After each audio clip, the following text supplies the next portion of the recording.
belajar apa? Hari ini kita belajar tentang leadership one-on-one, help your team to achieve career aspiration. Ini poster dibuat sebelum kita briefing dengan Kak Levina, kita lihat PPT-nya langsung gitu ya. Ternyata lebih dari helping team members sebenarnya, tapi helping ourselves dulu gitu ya. Ini bisa jadi framework yang akan dibawakan tuh bisa buat teman-teman untuk menavigasi arah karirnya kemana gitu. So, sedikit tentang Kak Levina, aku kenalkan ya. Kak Levina itu memulai karirnya as HR, gitu. Dia handle-nya di operation, risk and control, and then service delivery management di Citi. Kemudian join di Pegi-Pegi as HR and general affair, dan juga IT support manager. Itu like 1, 2, 3 title di satu kalimat. And then she began knowing knowledge environment dan juga learning technology itu karena pengen get insight tentang tech talentnya gitu ya, pengen lebih mengerti gitu ya team membernya. So dari empathy itu dia mulai karirnya di tech yang sesungguhnya waktu beliau join Link aja sebagai QA lead dan tech recruiter. Jadi iya, itu kind of dua roles dijadikan satu, tapi she's awesome actually, dan how she learn gitu ya, teman-teman bisa learning juga di sini. Gitu. Hari ini achievement ya yang selalu di jadi legendnya adalah dia proving bahwa 2 tahun tim dia nggak ada zero turnover, jadi nggak ada yang keluar gitu ya selama 2 tahun, saking betahnya kerja sama Kak Lei ya. Gitu. Dan hari ini Kak Lei jadi senior engineering manager di Ruang Guru. Selain itu, Kak Lei juga actively contribute as advisor di dojobox.id and also di community such as Gerakan Indonesia Mengajar gitu. Dan hari ini juga Kak Lei series 6 kali di Breakthrough, jadi 1 bulan 1 kali Kak Lei bakal sharing how to improve your people skills gitu. Oke, tanpa berlama-lama lagi lah ya, aku stop share. Mana nih Kak Lei? Hai Kak Lei. Hai Harisan. Halo, halo. Halo Kak Lei. Okay, as usual, Wow. bright. Wow, Wow, my betah face jadi. is very big. Ya, itu gunanya spotlight, Kak. So, how are you, Kak Lei? Fine, sehat. Besok tanggal merah ya, jadi Ya, pantesan seger ya. senang. Besok bisa tidur sampai siang. Jadi terima kasih yang sudah hadir hari ini ya. Berarti energinya harusnya meledak-ledak dong. Besok kan libur ya. Ya, habiskan aja hari ini ya, jangan nanggung-nanggung. Oke. Kak Lei, hari ini kita bakal ngomongin apa sih kalau run through-nya ya? Rantrunya ya, kurang lebih tuh hari ini kita bakal ngebahas gimana caranya kita nemuin karir aspiration kita, karena sering banget nih ngerasa aku tahu apa yang aku mau gitu, tapi ternyata setelah years of experience ternyata itu nggak selalu benar ya. Kadang-kadang kita nggak tahu apa yang kita mau. Ada do's and don'ts juga ya yang telah aku dapetin dari beberapa tahun kerja ya, baru nemu di tahun kesekian. Hopefully teman-teman yang di sini bisa tahu lebih early, bisa juga make ini supaya nggak perlu nunggu sekian tahun kayak aku, plus juga ngidentifikasi masalah dalam pekerjaan yang mungkin kadang-kadang ada beberapa masalah ya kita langsung tahu kenapa, tapi banyak banget ya di sehari-hari itu aku ketemu either aku masih jadi team member atau aku udah jadi manager, kayaknya aku nggak yakin masalah aku tuh apa gitu. Nah, jadi hari ini kita bakal ya ngebahas practical knowledge-nya, apa aja yang bisa teman-teman lakuin buat self-identified, self-recover juga, self-healing ya teman-teman. Jadi sebelum goes to managers, teman-teman bisa identify sendiri nih, problem teman-teman tuh apa sih sebenarnya gitu. Oke, sounds very interesting. Mari dimulai aja, Kak Lei. Monggo. Oke, let me share my screen. Teman-teman di sini ada yang lagi stuck karirnya atau apa, ini ya, let me know di chat box. Nanti kita bisa discuss juga di akhir gitu kan. Q&A-nya di Slido atau di sini ya, Sa?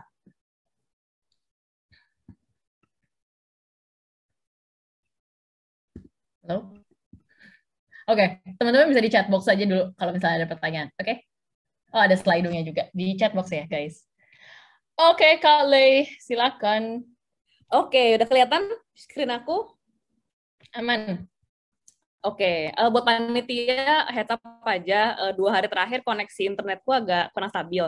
Just in case nanti agak freeze, langsung di WhatsApp aja ya. Aku biar pindah network. Just in case it happens. Oke, thank you semuanya yang udah hadir. Thank you juga Altera Team ya, udah ngundang lagi ya, nggak bosen-bosen sama aku. Semoga aja nggak bosen ya. Ya kenalan lagi sedikit, tapi sebenarnya tadi introduction dari Sandra udah sangat-sangat lengkap. Sekarang aku lagi ngapain? Basically 2 hal utama yang aku kerjain sekarang. Lagi jadi Release Engineering Manager di Ruang Guru. Ini ilustrasi yang selalu aku pakai ya setiap kali kenalan, karena kadang tuh orang tuh suka nggak ngerti release engineering tuh ngapain. Jadi ya kurang lebih kayak Hemdal yang mencegah orang-orang jahat datang ke Asgard. Nah ini aku menjaga ya supaya gerbang-gerbang production itu nggak dijahatin sama bug ataupun code-code yang dia tuh nggak punya quality yang bagus nih buat dinaikin ke production. So it's kind of describing my job. Aku beneran bawa pedang ya. Kalau misalnya ada yang bug-bugnya bikin-bikin malu, ya jangan sampai itu naik release production. Jadi not necessarily testing only, tapi juga shipping produknya ke production. Terus juga ngecek, abis itu monitoringnya gimana, performance-nya oke atau enggak. Kurang lebih seperti itu.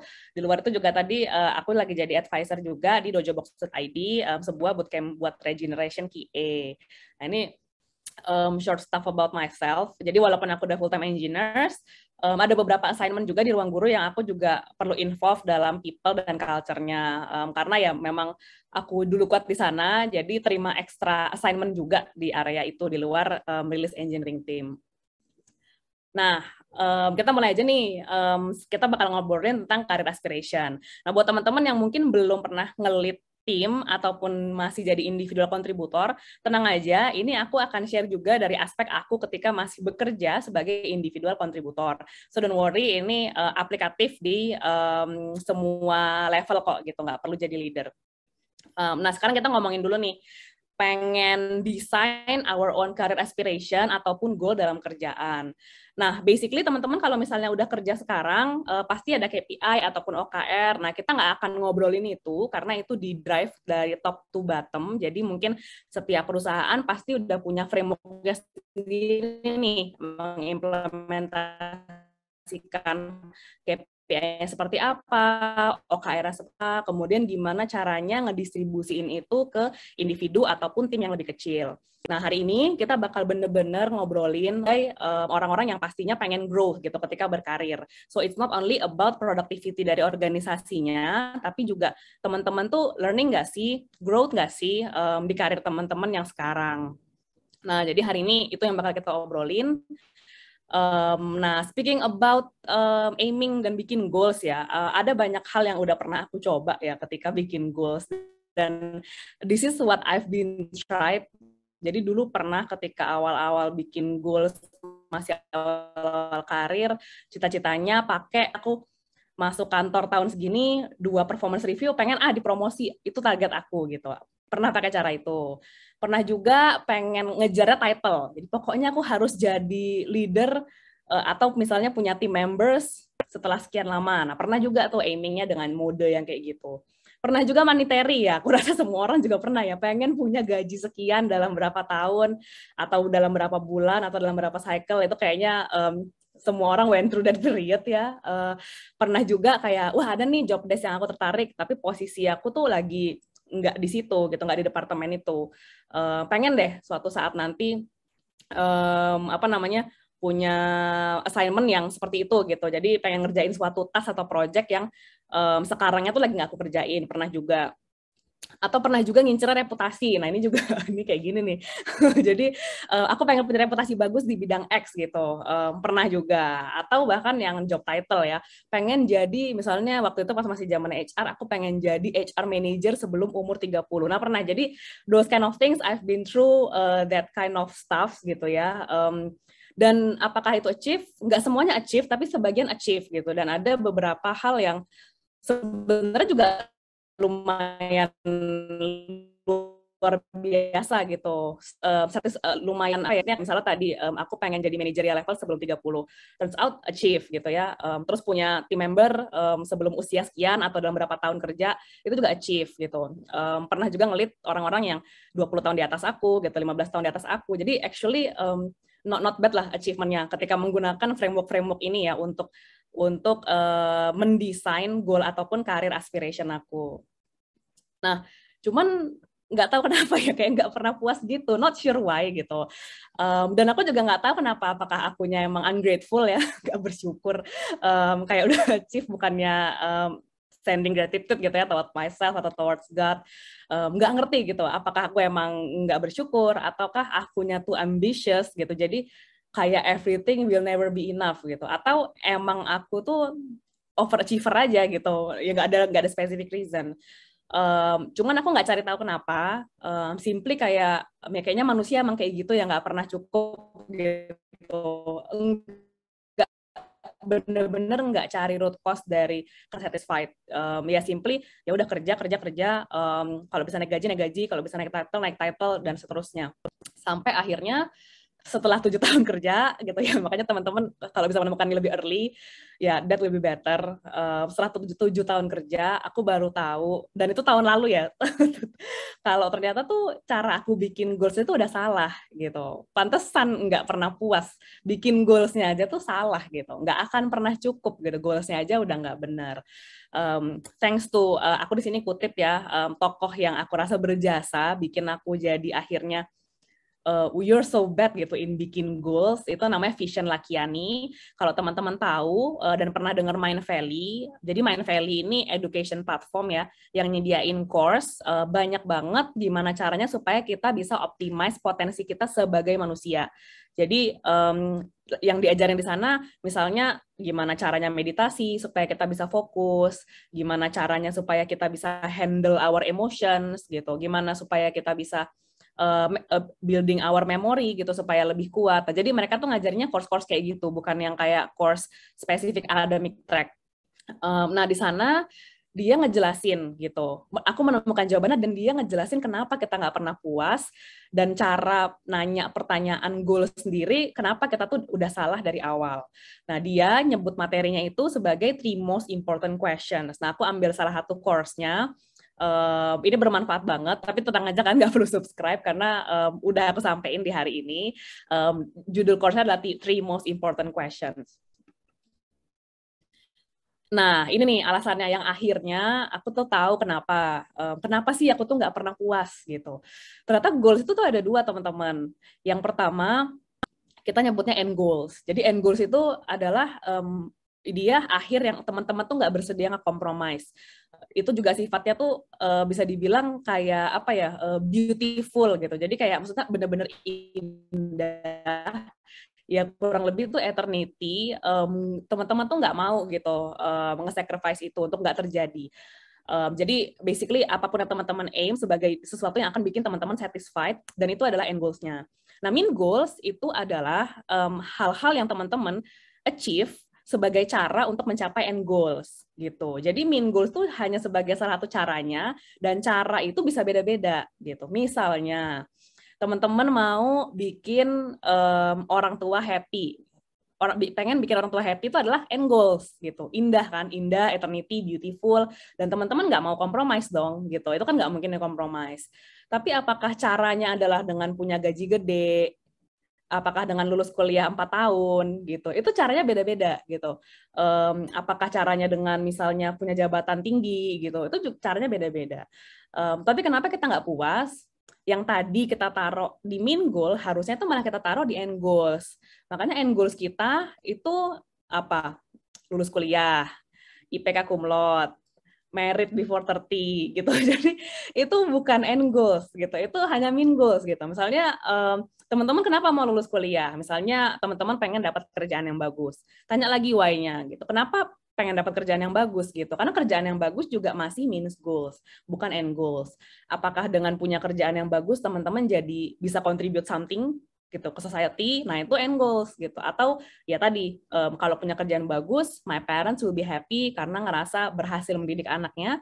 it could be end goals as well gitu. Jadi aku obses banget sama mean goals, dan semua goals aku tuh di drive oleh society gitu. Kayak yang tadi kan jabatan tinggi di usia muda itu society gitu. Jadi it's not, ternyata bukan yang aku cari gitu bahkan gitu. Makanya nggak pernah happy kan, di luar bikin goalsnya aja udah salah. Jadi banyak goals yang aku drive because what society wants gitu. Society wants-nya punya kerjaan di perusahaan besar gitu. Are you happy gitu ya? Kalau happy nggak apa-apa ya. Tapi kalau misalnya enggak, ternyata it's not even your end goals. Ya kurang lebih kayak gitu ya. Maksudnya differentiating between mean goal sama end goals itu penting banget ketika teman-teman ngedesain career aspiration teman-teman. Jangan sampai ketukar. Kalau ketukar ya kayak aku gitu, menemukannya di 7 tahun kerja. Nah, ini adalah 3 hal important yang menurut Vision tuh harus ditanyain gitu ketika bikin goal setting ya untuk personal.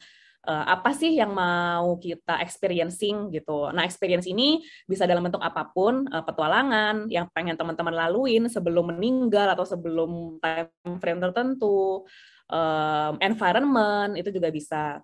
Kalau grow itu kayak teman-teman tuh pengen tumbuh gimana gitu, skills-nya ataupun intellectual level-nya. Yang terakhir, contribute ini lebih ke meaning gitu. Kapan sih teman-teman tuh ngerasa meaningful di level apapun ya. Jadi misalnya dengan teman-teman kerja, teman-teman jadi bisa nafkahin istri sama anaknya. Itu contribution gitu. Jadi jangan pikir contribution itu wah kita harus bikin impact buat satu negara, dan no, actually apa sih yang bikin kamu tuh ngerasa meaningful gitu ketika ngelakuin sesuatu hal, apa yang kalau misalnya itu terjadi teman saya meaningful. Nah, Vision ngebedainnya tuh gimana? Experience kayak yang aku bilang tadi, friendships itu actually juga goals teman-teman.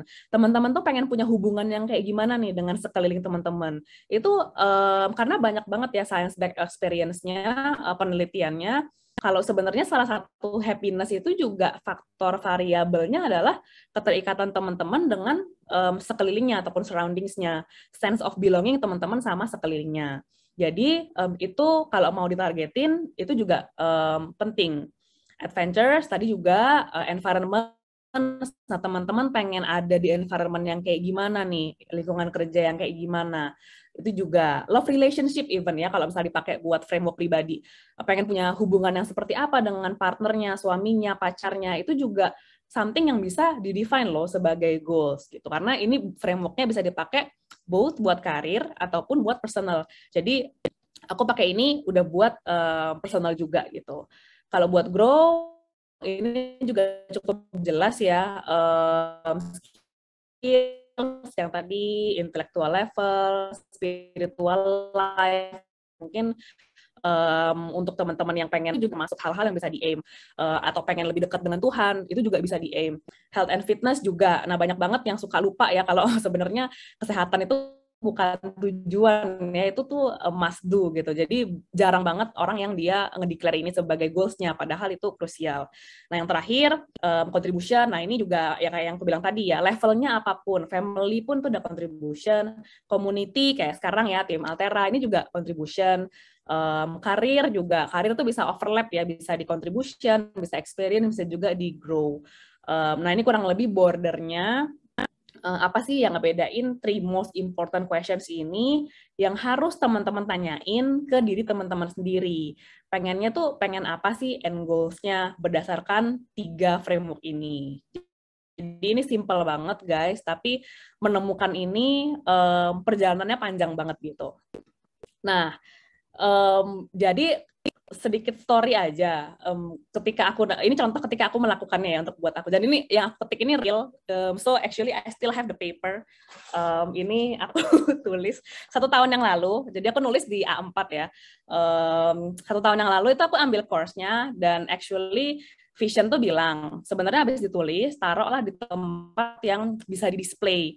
Jadi teman-teman tuh bakal terkondisikan untuk achieve itu gitu. Mungkin ditaruh di dekat laptopnya, lemarinya, atau dimanapun ya teman-teman rasa gampang kelihatan. Tapi aku bandel, ya mungkin beginilah ya orang-orang yang ikut course setengah-setengah. Jadi setelah aku nulis A4, aku sedikit skeptikal. Aku ngerasa ini kan cuma masalah nulis ya. It's only about writing goals gitu. What could happen gitu. Ya gini nih, jangan dicontoh guys. Udah bayar masih bandel yang ngambil course. Aku tutup kertasnya, aku simpan di lemari. And I didn't touch the paper at all for approximately 6 months. Jadi 6 bulan itu ada di lemari aku. Sampai akhirnya aku perlu melakukan sesuatu di sketchbooknya. Dan aku 1 atau 2 bulan lalu itu ngebuka gitu. Dan pengen ngebuka lagi apa yang aku tulis waktu itu ya. Dan I was shocked. I was really, really shocked. Karena ada hal-hal yang ketika aku nulis, itu nggak realistis untuk terjadi. Gitu. Tapi ya kalau misalnya ya ketika kamu tahu kamu pengen itu dan kamu udah jadi itu, kan katanya kan you are attracting what you are ya, not what you want. Jadi mungkin aku ada satu frekuensi dengan apa yang aku pengenin. Jadi bahkan tanpa ngeplan yang in details pun, somehow the world sending me the way gitu ya untuk nge-achieve itu. Contohnya nih, yang hal-hal yang nggak realistis ya ketika aku tulis. Waktu itu aku nulis contohnya nih ya, yang meaning gitu. Meaning ini kan ada yang sederhana ya, be a good caring boss and not forget team's birthday and say thank you. Nah, aku lupa nulis ini. Tapi sekarang ini tuh udah terkabul gitu. Karena tim aku, kita udah punya sistem supaya semua team members tuh terkirimkan birthday presents. Jadi nggak ada yang forgot dan left out. Terus juga di setiap meeting kita ada sesi yang namanya gratitude moment. Setiap team members extending thank you to each other buat semua supportnya. Padahal aku bikin itu bukan karena ini gitu. Jadi ada satu hal yang aku alami di ruang guru, aku ngerasa kayaknya bisa nih kita tumbuhin culture apresiasi. So definitely nggak ada hubungannya dengan yang aku tulis.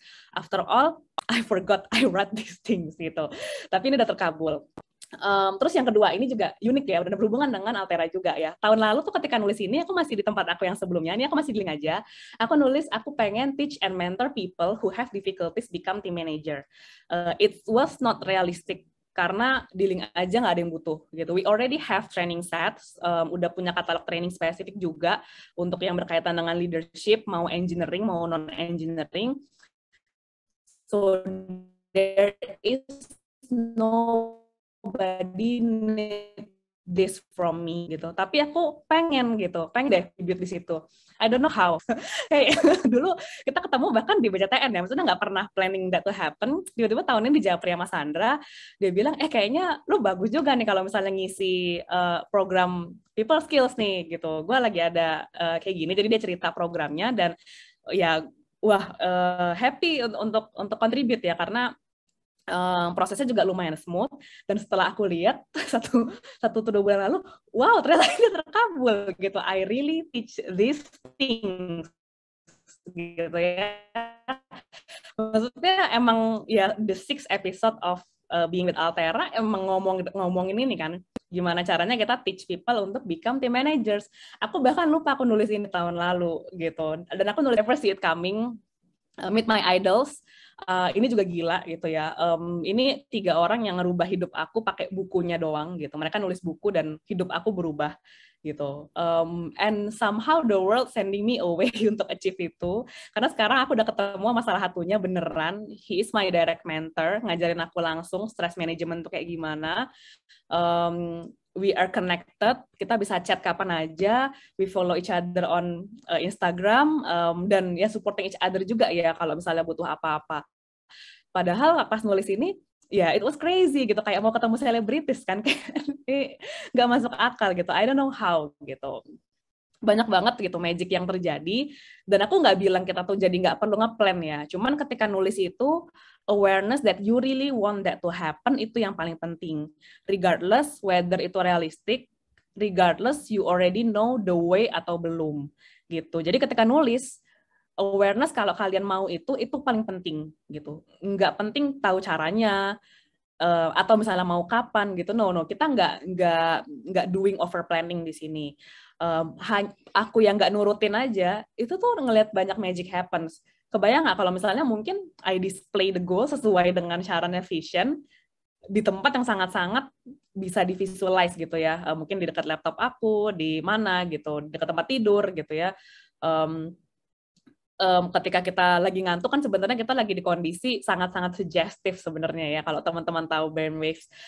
Nah itu mungkin sebenarnya itu juga ada impact-nya. Jadi give it a try. Hari ini mungkin kita juga bakal praktekin buat teman-teman masing-masing untuk cobain nanti ya mungkin kita bakal allocate beberapa menit, teman-teman tulis saja yang mau sharing dan it's very easy, teman-teman bisa lakuin dimanapun, bisa di HVS, yang mau pakai Microsoft Word silahkan, just make sure teman-teman bisa tulis berdasarkan 3 item ini, dan ini bisa berubah kapan aja teman-teman, jadi it's not a rigid framework. Kalau tiba-tiba ada hal-hal yang nambah atau bahkan nggak jadi teman-teman inginkan lagi, itu actually nggak ada masalah gitu. Ini nggak berbatas dengan time frame seperti OKR ataupun KPI. Seperti itu. Nah, nge-scale-nya gimana nih? Nah, mungkin kalau tadi kan dari aspek ini ya, individual kontributor. Nah, nge-scale-nya actually it's very easy guys, karena Vision nge-scale itu dengan cara yang sangat-sangat simple. Dia suruh semua employee-nya nulis, terus di display ada mading gitu ya. Aduh, gue umurnya ketahuan banget nih mading. Sekarang nggak ada yang tahu mading lagi ya. Jadi ada board tempat nempelin semua goals yang ditulis employee-nya. Nah, setelah dicek, ternyata banyak employee-nya itu yang either punya goals yang sama, atau punya goals yang bisa supporting each other. Misalnya ada yang punya goals mendaki gunung apa sebelum tahun berapa gitu. Nah, ternyata ada juga yang punya goals itu gitu. Mereka jadi bentuk tim untuk achieving the goals together. Gitu. Jadi you can imagine gitu how powerful ketika ini di scale across the members, kalian bakal dapat extensive support dari orang-orang yang bahkan beyond your managers gitu untuk ngedukung teman-teman achieve ini. So sharing what you want across the members supaya bisa dapat support dan awareness kalau misalnya teman-teman perlu dibantu, itu penting banget. Teman-teman juga bisa punya accountability buddy yang ngingetin teman-teman, hey, you have this goal loh. Nah, ini di scale itu is that easy gitu. Kalau misalnya mau terjadi secara natural, kalau mau dibikinin cara operationalnya yang benar-benar lebih rigid ya, maksudnya lebih terstruktur itu juga bisa. Jadi ada beberapa yang mungkin kayak bikin tactical planningnya dibagi per quarter dan lain-lain, ada time frame-nya itu juga bisa. But dengan sharing to each other aja dan bikin itu transparent, udah ngebuka banyak jalan supaya multiple goals itu bisa achieve at the same time. Oke, nah sekarang mungkin kita coba dulu kali ya buat teman-teman praktekin nulis ininya goals masing-masing. Nah, jadi ekspektasinya apa? Kita bakal simulate aja dari teman-teman sendiri untuk identify apa aja sih yang teman-teman pengenin in terms of experience, in terms of growth, sama in terms of meaning. Nah, jadi aku bakal kasih waktu mungkin sekitar berapa ya? 3-5 menit, 4 menit deh ya, di tengah-tengah. 4 menit. Teman-teman boleh lakuin itu di mana aja, boleh coret-coret di kertas, boleh tulis di laptopnya masing-masing. Cuman dalam 4 menit nanti mungkin bakal minta volunteer juga ya untuk sharing-sharing. Kira-kira ada nggak ya nih yang mau bersedia sharing? Goals-nya tuh apa sih in terms of 3 framework itu? Nah, dari panitia bisa bantu untuk apa timernya mungkin?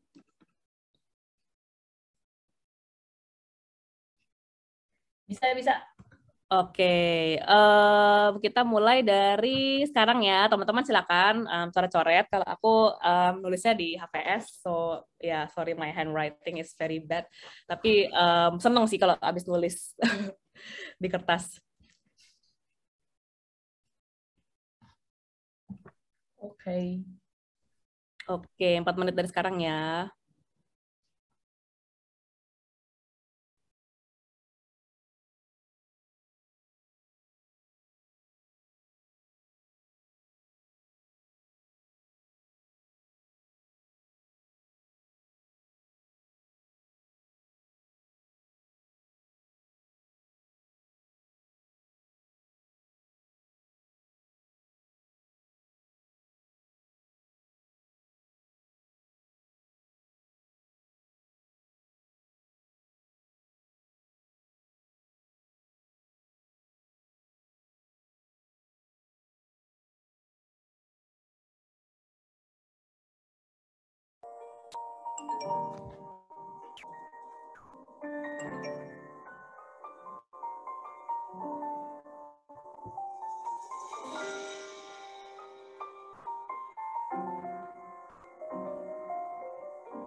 What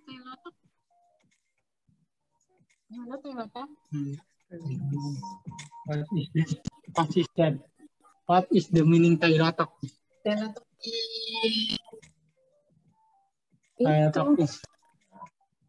is the food or drink. No. It's a shit. It's a sheep. It's a sheep. Shit naman. Betul. Shit up naman. Hablum nila, hablum na ba? Kanina.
Udah ya?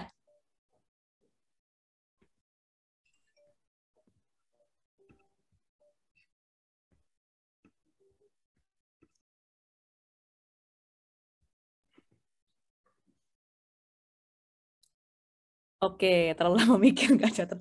Tenang guys, ini simulasinya cuma bentar, simply karena kalau misalnya kita selenggarain di bawah 5 menit, itu aku yakin hal-hal yang muncul di kepala kalian itu yang bener-bener matters buat kalian gitu. Jadi, tapi in practical gitu, kalian bisa ya merenung ya di kamar sendiri gitu untuk bener-bener revisit apakah kalian pengen apa sih kalian dalam 3 aspek itu. Oh ya, sama mau nambahin dikit, ada beberapa hal yang di sini tuh aku nggak define clear. Karena emang aku tuh belum tahu mau kemana. Cuman aku meyakini dengan punya goals itu nggak mungkin aku nggak berkembang. Contohnya kayak misalnya gini, read one new book weekly gitu. Nah ini kan aku nggak bilang nih booknya tentang apa, apakah tentang testing, apakah tentang engineering, nggak aku declare. Aku karena nggak tahu juga gitu, tapi aku tahu dan yakin kalau aku baca satu buku ya setiap minggu gitu ya, nggak mungkin kan tiba-tiba aku jadi bodoh gitu. Jadi aku ngerasa itu bakal naikin level intelektual aku, dan itu termasuk salah satu aspek growth yang pengen kita aim. Jadi kan ada skill, ada intelektual.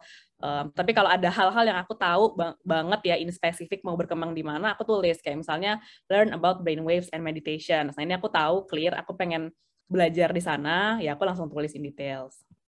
Nah, oke. Nah, boleh sharing dong. Ayo, ada yang mau volunteer? Pengen denger nih aku goals-nya kayak gimana nih. Berapa ya? 2 orang deh, 2 orang. Ini kalau nggak ada yang volunteer, voluntold nih nanti. Random. Ada mungkin yang tadi udah dapat 1-2.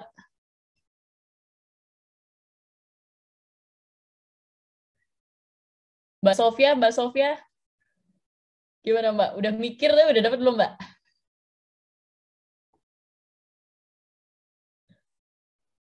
Nah, boleh udah nih, ya. Oke. nih. Open Sama, mic aja Mbak. oh ini ada nih, sama Aulia nih tadi juga udah. Sama Aulia, ya. Izin off cam ya Kak. Experience-nya itu pengen mendaki gunung, tapi nggak tahu gunung mana, soalnya nggak pernah juga. Terus pengen jadi speaker di event nasional untuk experience-nya. Terus buat growth-nya itu read one new book weekly, sama pengen nulis artikel setiap bulan. Jadi minimal 1 artikel setiap bulan gitu. Terus untuk meaning-nya, I want to make a contribution to local educational community. Di sini sebenarnya ada beberapa, cuman belum kesampaian buat join karena masalah waktu. Sama give value to team. Gitu. Tapi belum detail juga sih value-nya seperti apa gitu. Pokoknya pengen ngasih value lebih lah untuk tim saya gitu. Thank you.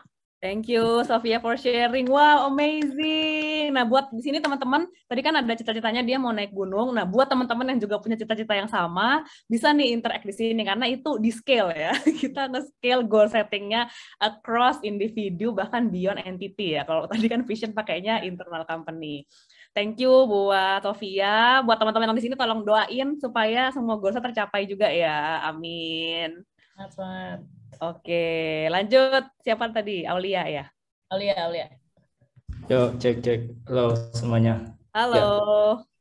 Oke, jadi aku udah nulis goals-nya nih. Kalau untuk experience, aku pengen create product atau open source projects from scratch that help millions of people. Terus kalau growth-nya, being as expert as distinguished engineer at Faeng before I die. Buat yang meaning, teach people who are unskilled to become skilled and get jobs. Wah, mantap nih. Nih, Altera bisa nih, dia pengen teach people yang unskilled jadi skilled supaya mereka bisa get job nih. Ini luar biasa. Thank you banget Aulia for sharing.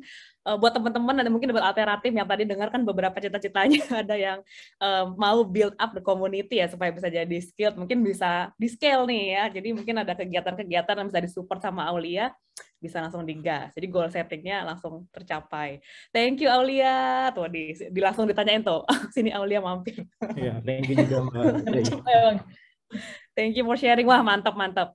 So far cukup clear ya teman-teman. Anyway, nanti teman-teman yang hadir di sini tenang aja. Aku bakal nyediain workbook. Biasanya aku juga distribute via panitia setelah workshop selesai. Jadi tadi kan aku penjelasannya mungkin agak general. Aku bakal sertain beberapa referensi yang ngebahas every variables yang ada di sini itu lebih detail. Jadi di mana sih bordernya between experience, grow, sama meaning. Teman-teman yang mau praktis nulis goalsnya di rumah atau yang suka kreatif ya bikin vision board, kan banyak tuh yang suka bikin vision board. Nah itu boleh banget, ditunggu testimoninya dan miracle-nya ya. Kalau teman-teman ada yang wah tahun lalu nulis ini kejadian gitu, wah ini ditunggu sharingnya. Would be very happy gitu untuk dengerin. Oke, nah kalau udah ngomongin goals, nggak mungkin kan semua dalam hidup itu mulus aja. Pasti ada aja kejadian di tengah yang dia menghambat kita mencapai goals-goals kita. Nah, anyway, sebenarnya buat teman-teman yang udah kerja sekarang dan punya managers, kemudian juga regularly one-on-one, atau mungkin ada juga yang punya cara lain buat nyampein problems yang teman-teman consciously bisa identify. Nah, kenapa sih one-on-one itu nggak selalu jadi tools yang powerful in every situations? Yang pertama, one-on-one itu efektif hanya untuk tim-tim yang skill timnya itu kecil gitu. Kalau misalnya manajersnya punya I don't know berapa 30 team members, itu one-on-one-nya udah nggak scalable lagi ya gitu kalau nggak ada layer di bawahnya. Mungkin effort untuk finding the issues, fokus dalam resolution-nya mungkin nggak akan segede kalau timnya mungkin di bawah 10 gitu. Jadi one-on-one ini juga punya limitation, despite it is a very powerful way untuk identify problems dan juga building solution dari masalah teman-teman nih, antara teman-teman sama managers. Nah, yang kedua, one-on-one ini biasanya hanya untuk permasalahan-permasalahan yang kita tuh udah tahu terjadi secara conscious. Jadi kita tuh tahu nih root cause-nya apa. Misalnya, ya teman aku ada yang resign, jadi aku ketambahan pekerjaannya jadi 2 kali lipat. Gitu. Conscious kan, kita langsung bisa tahu kenapa, terus habis itu root cause-nya apa. Nah, itu langsung bisa building solution-nya. Karena permasalahannya tuh udah obvious. Atau misalnya, wah ini resource-nya nggak cukup nih, tapi kita perlu deliver this kind of project dalam berapa hari atau minggu. Obvious juga kan, misalnya lack of resource dan lain-lain. Nah, ini juga hanya berfungsi untuk teman-teman yang udah embrace budaya openness sama transparansi. Gitu. Mungkin buat teman-teman yang ngerasa masih nggak enak buat ngomong, ataupun belum memeluk budaya transparansi, ataupun openness, ya ini akan sulit juga ya untuk addressing the problem via one-on-one. Gimana caranya kita bisa identify problems-nya kalau dari teman-teman juga sulit gitu untuk mengungkapkan problemnya tuh apa. Nah, buat permasalahan-permasalahan yang kita tuh nggak tahu penyebabnya kenapa itu gimana nih jadinya. Nah, mungkin buat teman-teman tuh nggak ya kalau misalnya ada yang ngerasa maksudnya gimana nih. Nah, aku sering banget nih ketemu team members sepanjang aku bekerja. Beberapa tuh ada yang kayaknya aku burn out nih gitu. Tapi aku juga nggak tahu gitu kenapa gitu. Atau kayaknya tuh anak ini kurang produktif. Tapi kita juga not really sure apakah kurang produktifnya karena dia nggak nyaman. Ketika ditanya ada masalah nggak? Kayaknya nggak ada gitu. Atau apakah tugasnya terlalu kompleks? Misalnya nggak juga gitu. Nah kita jadi not sure gitu.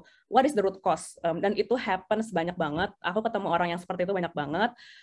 Yang even identifying the root cause itu juga mereka masih kesulitan gitu untuk finding the answers. Nah, kalau root cause-nya aja belum tahu, gimana coba kan building solution-nya, siapapun tuh nggak bisa bantu, mau managers-nya atau spinter apapun. Nah, ini permasalahan yang kayak gini yang kita tuh harus punya framework-nya untuk identify gimana sih root cause-nya dan gimana supaya teman-teman bisa ngelakuin itu dengan mandiri gitu, self-identify tanpa bergantung ke manajer kalian. Karena manajer kalian selalu mikirin sesuatu hal yang jauh lebih besar dari apa yang kalian pikirin. Jadi kalian nggak bisa bergantung secara sepenuhnya 24/7, 365 hari menggantungkan semua masalah kalian ke manajersnya. Nah, di sini ada hal-hal yang aku udah cobain. Ini actually very simple way ya, tapi diajarin sama my idol tadi yang Mas Nunu yang aku udah ketemu itu. Dia ngajarin cara yang tadinya seperti biasa aku skeptical, gini nih anak-anak bandel dikasih ilmu skeptis gitu, bukannya dipraktekin gitu. Nah, jadi ini aku praktekin juga ya di tim aku sendiri ya, di Release Engine Tim Ruang Guru. So I have a documents ya between me and every team members, itu ada kotak ini gitu. Jadi teman-teman yang ada kesulitan ngomong, itu nulis apa yang mereka rasain untuk ditulis. Jadi mereka nggak perlu one-on-one yang session yang mungkin either langsung atau bahkan bisa langsung real time nulis. Aku bisa revisit in daily atau weekly basis. Nah, ini sebenarnya cuma ada 3 kolom, tapi bahkan 2 kolom terkiri aja tuh udah powerful banget. Di sini Mas Nunu, mentor aku itu ngajarin kita tuh kenapa sih kacau gitu, burnout ataupun misalnya stres. Kita tuh stres ataupun burnout, major isunya ada 2. Yang pertama, kita tahu kita punya masalah tapi tidak diatur, tidak di-arrange gitu. Jadi pernah kan ngerasa otak tuh berkecamuk gitu, tapi kayak apa gitu, pusing gitu. Nah itu nggak diatur gitu. Jadi teman-teman tuh tahu problemsnya tuh banyak, tapi nggak di-arrange, nggak dibikin terstruktur. Jadi itu bikin kita chaos, nggak bisa berpikir terstruktur. Kita juga punya emosional yang jadinya terganggu gara-gara itu semua. Bahkan dengan kita mengatur itu ke dalam suatu bentuk tulisan yang baik aja, turns out have positive impact ke gimana caranya kita nge-handle masalah itu. Itu yang pertama. Terus yang kedua, teman-teman bisa jadi stres karena enggak present dengan apapun yang teman-teman lakuin. Dan ini personal experience juga. Aku di Ruang Guru kebetulan aku handle 3 tim ya dengan nature yang berbeda-beda. Ada momen di mana aku ngerasa stres gitu. Tapi aku bingung apakah aku burn out. People keep telling that I have a lot of things to do gitu. Tapi I'm not sure juga gitu karena kayaknya I've been dealing with worse. Turns out setelah I recognize my pattern dengan ngelakuin yang di slide ini, ternyata aku menemukan jawabannya. Aku tuh tidak memanage attentionku dengan baik. So I manage my task best gitu. I manage deadline best. Apalagi nih, gue manage deadline banget nih aku, deadliners banget. Tapi aku tidak manage attention. Jadi ketika one-on-one with my team, kadang-kadang ada yang chat aku nih, misalnya. I know multitasking is bad, so I don't reply back ya untuk siapapun yang chat aku ketika lagi meeting. But I put the energy and attention ke sana. Jadi ketika aku lagi one-on-one, tiba-tiba mikir, aduh, ada yang nanya ini nih tentang rilis, belum aku jawab gitu. Tapi aku nggak mau jawab karena multitasking itu buruk. But I put my attention to other stuff gitu. Nggak ada yang nggak stres kalau teman-teman keep lakuin itu setiap hari. You guys are living in emergency mode gitu. My relationship tuh jadi juga nggak baik ya sama orang. Jadi misalnya pasti annoyed kan kalau misalnya tiba-tiba teman-teman lagi ngomong, terus tiba-tiba yang ngajak bicara, gimana tadi diulangin, coba diulangin. Nah itu biasanya orang-orang yang nggak present, itu kayak gitu tuh, gitu. Pasti dia lagi nyambi ngelakuin sesuatu yang lain, nggak fokus, atau dia nggak nyambi, tapi dia nggak taruh bohlam attention-nya ke kalian, gitu. It's not good for relationship, itu nggak bagus for how you guys regulate your emotion juga, bahkan ya, stresnya itu juga gara-gara hal kayak gitu. Setelah aku lakuin, Mas Nuno bilang, coba tulis semua hal yang bikin emosi kalian negatif, apapun itu, either anger, either worry, di scale, biasanya aku 5-10 aja sih, kalau 1 tuh mungkin 1-5 tuh kecil ya, nggak terlalu perlu dipikirin. Tulis, dan teman-teman liatin gitu pattern-nya. Di luar itu, ketika ditulis, teman-teman tuh juga udah nge-range gitu. Pasti kebayang kan, pasti itu bakal lega deh. Coba deh teman-teman tulis aja gitu. Yang bikin angry, yang bikin worry, ditulis aja, just write it. Itu bahkan separuh dari emosi negatifnya tuh bakal luntur. Padahal solusinya tuh belum ada gitu. Jadi aku praktis ini sekitar sebulan dan ternyata aku menemukan penyebabnya. Wah kenapa ya aku tuh stres di luar nggak present tadi.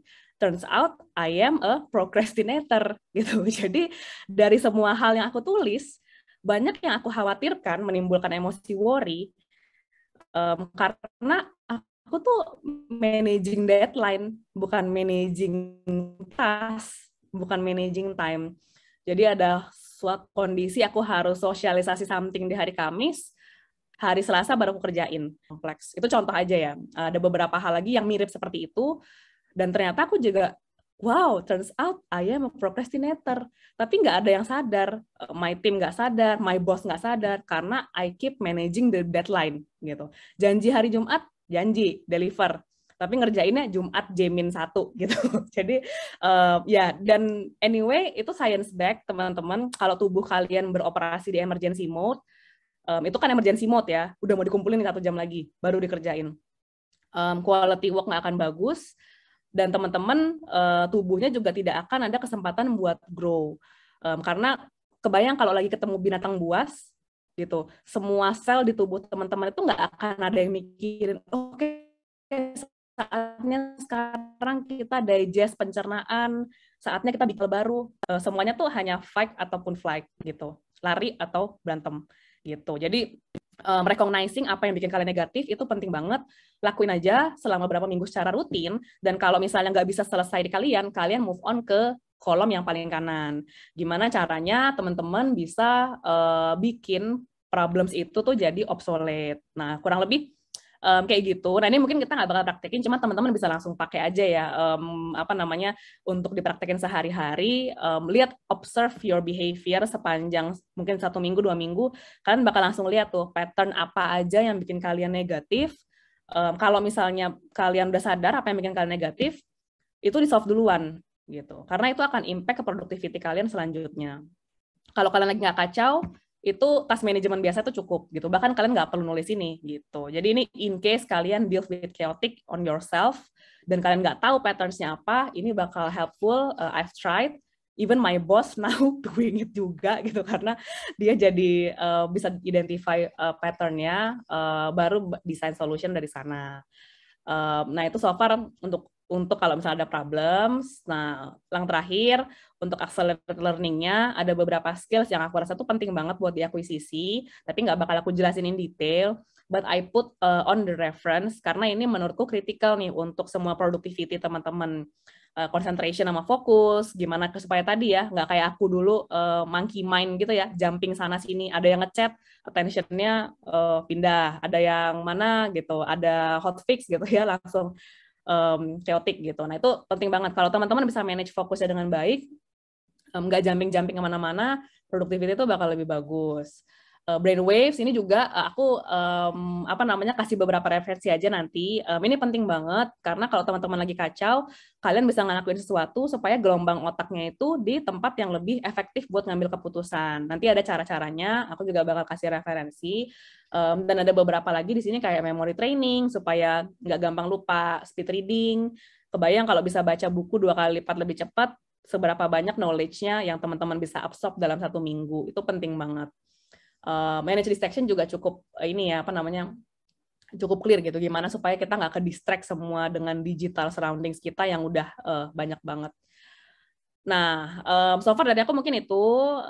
Yang buat ada yang mau nanya silakan, yang malu-malu via Slido, yang mau open mic silakan juga. Feel free untuk connect with me on LinkedIn ataupun other platform. Thank you semuanya. Banget ini ada chat langsung pindah. Oh iya. Wah, ternyata banyak ya yang kayak aku. Dulu aku menyebutnya monkey mind. Sekarang sudah agak better. Ya, benar-benar. Even aku hari ini, apalagi kalau udah dikasih jadwalnya itu meeting maraton ya. Kayak, even meetingnya cuma 15 menit atau setengah jam ya nggak sih? Tapi itu benar-benar jadi monkey aku seharian ya. Switching konteks terus gitu. Yes, Aduh, agak-agak ngelek-ngelek nih. Oke, di Slido ternyata sudah ada beberapa pertanyaan, Kak Lei. Ini pasti nih, by the way, karena besok libur ya guys ya. Jadi ini kita punya waktu untuk berkontemplasi ya kan.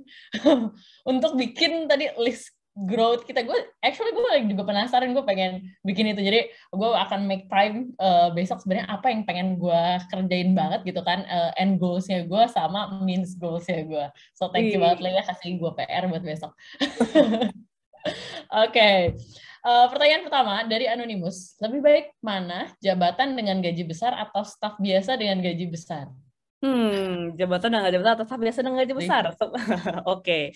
Tergantung yang kalian cari itu apa. Ini contoh, aku akan kasih contoh diri aku sendiri ya. Karena dua hal ini memang benar-benar tergantung dengan preferensi kalian. Aku orangnya lebih suka apa gitu, between money, power, sama apa lagi ya, ya money sama power deh ya kan, ada jabatan kan, berarti di sini ada power gitu. Between money, power, aku lebih suka power. Jadi kalau misalnya aku staff biasa tapi powernya gede gitu, aku nggak ada masalah gitu, gajinya kurang dikit gitu. Karena yang aku suka adalah punya power aku. Cuma ada beberapa orang yang dia nggak terlalu matter dengan power. Misalnya kalau biasa nih, ya aku punya less responsibility tapi punya good money. Aku lebih suka yang itu, nggak perlu ngurusin orang. Aku punya appropriate amount of money, nggak punya tanggung jawab untuk ngembangin orang. I'm happy with that role gitu ya. Itu banyak juga ketemu orang kayak gitu. Jadi ini again ini matter of preference. But money versus power, I prefer power more. Ini kalau preference aku ya, ini kan pertanyaannya aku kalau misalnya berandai-andai aku ya. Tapi kembali lagi ya ke yang nanya, which one you prefer gitu.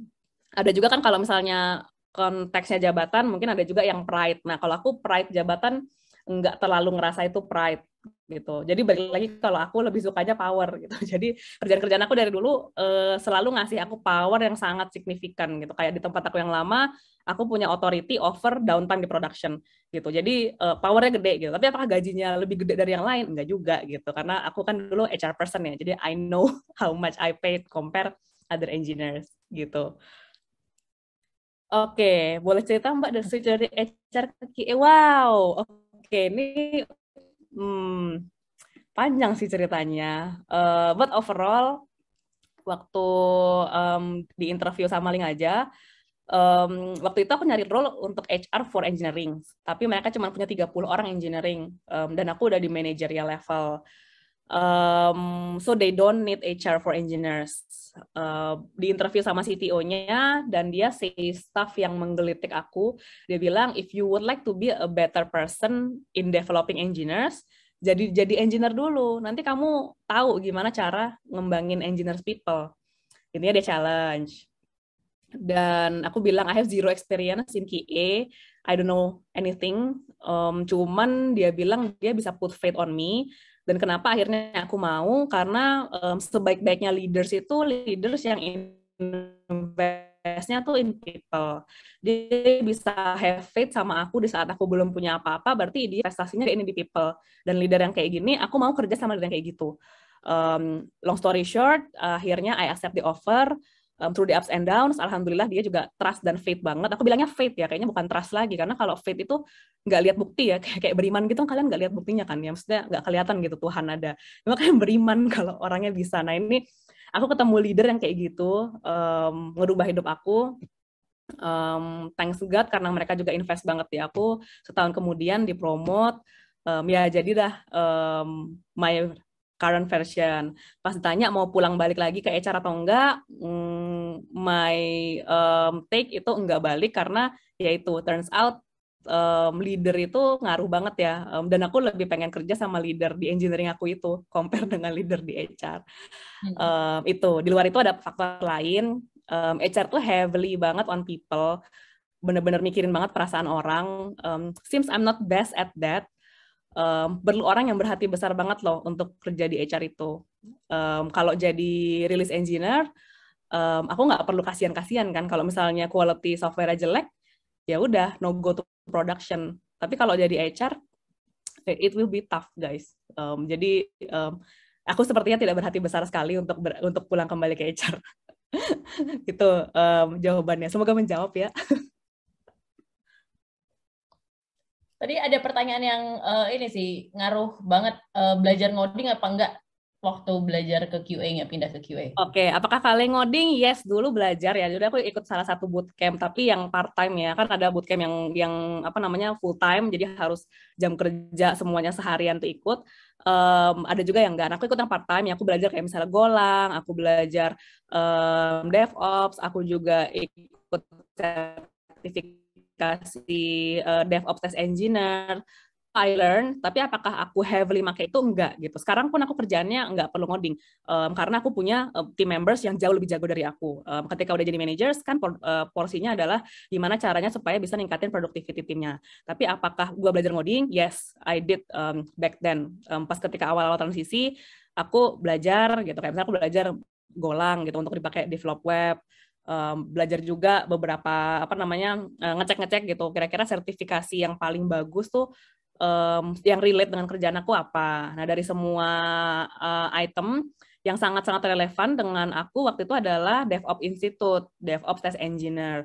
Jadi, karena aku release manager, I need to know metode deployment, metode release, infrastructure test, dan lain-lain. So, aku fokusnya di sana gitu.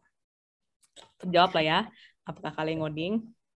Sekarang sih nggak perlu. Alhamdulillah, my team udah sangat-sangat reliable dalam hal coding. Oke, ini kali ya, yang butuh berapa lama switch ke bidang IT? Mungkin tadi ya 1 tahun gitu? Oke. Nah, jadi pas ketika di Link aja itu hybridnya tuh 6 bulan. Dari hybridnya tuh jadi ya 60% yang tadi kan dijelasin ya, berapa persen aku jadi QA, berapa persen aku jadi recruiter. Baru di bulan kelima itu butuh software release manager. Tapi karena kerjaan aku udah 2, itu harus dilepas. Pilihannya mau pulang ke HR, I let go my engineering life, atau lepasin technical recruiternya, aku jadi full time QA lead dan software release manager. Nah, jadi di bulan ke-6 satu performance cycle ya, itu akhirnya semua tanggung jawab HR aku dilepasin ke other HR team members. So untuk jadi full time engineer-nya 6 bulan, tapi untuk get used to the life sih ya mungkin bisa dibilang 6 sampai 8 bulan kali ya. Itu anyway itu pas masih di Link aja ya. Kalau pas di ruang guru ya alhamdulillah udah jadi full time engineer pas masuk. Ya. Menarik ya. Ya, teman-teman yang ini bisa belajar juga, learning curve-nya sangat-sangat cepat ya ternyata ya. Oke.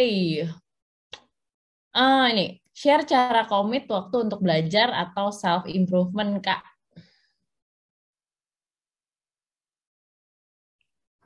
Oke.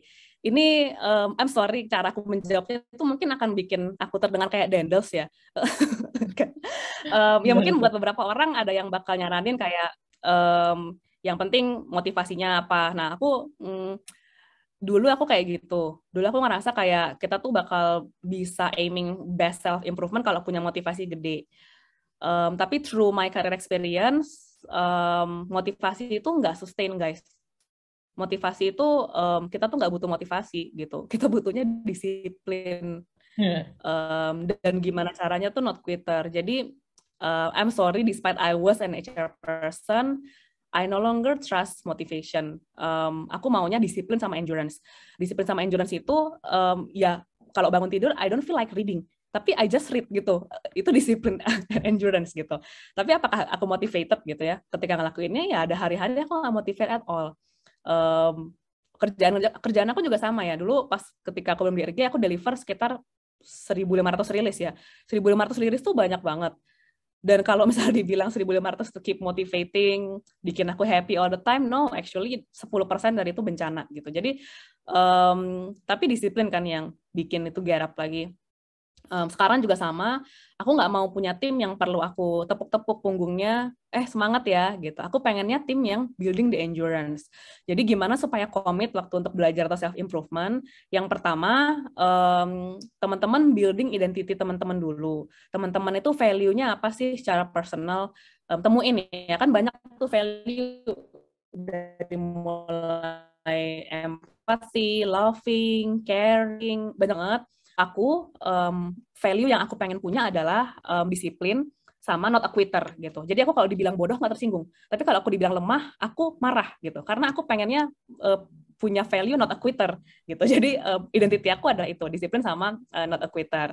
Nah, dan orang-orang yang nggak quit itu nggak akan males baca buku walaupun ngantuk gitu guys, kurang lebih gitu. Jadi setiap kali aku merasa pengen tidur lagi nih, kayak ya suara di kepala aku bakal teriak gitu loh kayak you are a quitter, dan pasti aku bakal listen to my voice karena itu my voice, bukan kayak disuruh orang tua kalian belajar yang benar gitu, kalian nggak akan dengerin, it's not your own voice. Jadi temuin dulu identitinya, terus habis itu cobain baca satu referensi namanya Hal Elrod, dia nulis yang namanya Miracle Morning. Intinya dia ngekumpulin apa aja sih yang orang sukses di dunia itu lakuin, dan semuanya ternyata ngelakuin itu di pagi hari. Ternyata nggak ada satupun yang ngelakuin misalnya kayak reading, journaling, atau segala macam di malam hari. Jadi semenjak baca referensi itu, aku percaya kalau semuanya itu science back, proven. Aku berubah. Tadinya tuh aku nggak mungkin sih habis sholat subuh tuh nggak tidur. Pasti aku tidur, tapi semenjak itu ya aku find a way di mana kalian bisa trust sesuatu itu works out gitu. Kalau misalnya kalau sesuatu itu dikasih tahu itu science back, aku percaya gitu. Udah ada research-nya. gitu. Jadi who the hell I am untuk trusting apa nggak trust sama itu. Jadi kalau dari aku sih itu sih get up earlier 1 jam in the morning kalau kata si Hal Elrod. Semoga menjawab ya. Oke. Berapa hari, Lay? Sorry tadi keputus-putus aku. Ya kenapa? Research-nya? Apa ya tuh? Research-nya? Berapa hari harus disiplin sampai membentuk habit? Kalau itu banyak sih, ada yang bilang 60-an kali, ada yang bilang 30-an kali, ada yang bilang 20 berapahan kali gitu. Tapi overall research-nya si Hal Elrod itu, semua orang sukses yang dia teliti, semuanya tuh punya morning ritual gitu. Tapi nggak ada yang naik all ritual gitu. Jadi tipsnya si Hal Elrod adalah coba wake up 1 hour earlier in the morning, terus allocate ngelakuin 6 hal yang dilakuin semua orang sukses di dunia. Jadi 6 itu ada journaling, reading, visualization, affirmation, workout, ada satu lagi meditasi gitu. 6 hal itu. Menarik. Oke. Aku nggak ngelakuin semuanya, kalau tenang aja guys. Dari Mas Harisan. Oke. Oh my God, ternyata waktu kita udah lebih 12 menit ya. 2 pertanyaan terakhir ya. 2 pertanyaan terakhir. Bagaimana menjelaskan problem yang sedang dihadapi, tapi agak susah ngomongnya kepada tim, sedangkan menulis sering salah dan lama? Ini kerjanya remote ya? Atau gimana? Oke, bagaimana menjelaskan problem terapi? Nah, kalau misalnya you are not the best person untuk talk about that problem, extend your hands gitu to other way, through your manager, through your peers, kalau misalnya nggak restricted and confidential. Karena actually yang pertama kita tuh perlu review, apakah kamu pengen jadi orang yang conveying the message, ataukah kalau emang tadi problemnya agak susah ngomong, dan kalau misalnya nulis juga terhambat, why don't you leverage other sources from your external untuk ngelakuin itu gitu. Ini prinsip yang sama dengan delegation ya dari leadership. Kayak misalnya tadi pertanyaannya, aku ngoding atau enggak? Aku bisa belajar coding sekarang? Yes, bisa pick up lagi gitu belajar coding. Tapi secepat apa aku bisa nge-solve permasalahan technical via delegation ke team members compare dengan aku yang belajar sendiri gitu. Lebih cepat via delegation via my team members gitu. They are doing that much faster, much better than me. So same principle apply to you. Kalau kamu mau belajar komunikasi yang bagus, that will be great. Tapi message-nya bakal agak lama nih terconvey sama tim kamu. Tapi kalau misalnya kamu mau merasa itu urgent, leverage other sources, your manager, your peers, atau your better spokesperson. Dari aku mungkin itu sih yang realistis ya. Oke. Thank you, Lei. Terakhir, adakah waktu yang pas untuk pindah bidang atau profesi? Oke. Wah, ini galau juga ya jawabnya gimana, karena aku juga waktu itu pindah simply seeing what kind of leader I'm working with. Jadi bukan karena ada waktu tertentu, bukan karena waktu itu fintech lagi hype gitu, itu kan kebetulan baru lahir ya, link aja. Tapi overall, yang pertama, kalau misalnya secara prinsipal sama dengan pindah kerja ya, gue lebih saranin untuk ngelakuin itu ketika you are on the top of your game, karena kalian bakal end up dengan banyak offer, kalian bakal end up building trust, maksudnya gaining more trust juga dari orang lain gitu. Ketika orang pindah profesi karena trigger, misalnya karena aduh kayaknya aku nggak perform nih di profesi yang sekarang, cari kerjaan baru apa, nah itu lebih susah perjalanannya, karena di existing role-nya aja tuh udah kesulitan gitu. Gimana cara orang yang mau nerima you have a profession transfer, kalau misalnya di tempat yang sekarang juga having a trouble ataupun difficulties. Jadi kalau dulu sih my HR director bilang justru saatnya pindahin tempat itu adalah when you are on top of your game gitu, karena you will end up with a lot of choices. Itu mungkin ya. Ya, also itu juga nggak kayak kita kabur atau apa ya, karena aduh ini susah, gue nggak bisa overcome or something gitu ya. Jadi kita juga masih confident kali ya untuk finding atau learning something new ya. Oke, Lei, dirimu kalau buru-buru, thank you so much gitu buat hari ini. Guys, buat teman-teman yang nanya pasti nanya nih ya, materi di-share, ya pasti di-share, tenang aja. Kak Lei itu baik hati ya guys. Video dan PPT akan di-share. Hopefully teman-teman, kalau misalnya teman-teman udah selesai bikin apa namanya poin-poinnya, atau misalnya ya one day itu apa namanya comes up ada resultnya gitu, share ke Kak Lei gitu ya, dicolek aja di Instagram misalnya, atau follow Kak Lei di Instagram supaya, atau di LinkedIn gitu kan, karena itu pasti jadi meaningful moment juga buat Kak Lei gitu ya guys. Oke, terakhir Lei, thank you so much buat waktunya. Oke, dan thank you buat teman-teman. Kalau titipan dari Salsa, Lei udah open mic. Anything you want to say? Enggak sih, so far ya thank you seperti biasa Altera Team. Jangan bosan-bosan. See you next month buat teman-teman semua. Oke, thank you. Nggak akan bosan lah gue. Tuh. Ya, teman-teman, terakhir jangan lupa isi feedback-nya, karena Kak Lei dan tim Breakthrough, aku dan Salsa dan teman-teman yang lain, kita butuh feedback teman-teman. Next-nya misalnya mau perlu apa atau anything we can improve, please let us know di feedback. Itu precious banget buat kita gitu ya. So please give like a 1 or 2 minutes untuk isi feedback-nya, ada di chat box ya guys. Really appreciate it. Thank you. Oke, kalau gitu buat Kak Lei sekali lagi terima kasih, teman-teman terima kasih, dan my team also, Salsa, di sini ada Anik, ada Mbak Wiwit juga. Thank you so much udah pushing forward this event sampai bisa berlangsung dengan sangat-sangat baik. Oke, thank you semuanya. Selamat liburan ya guys besok. Bye.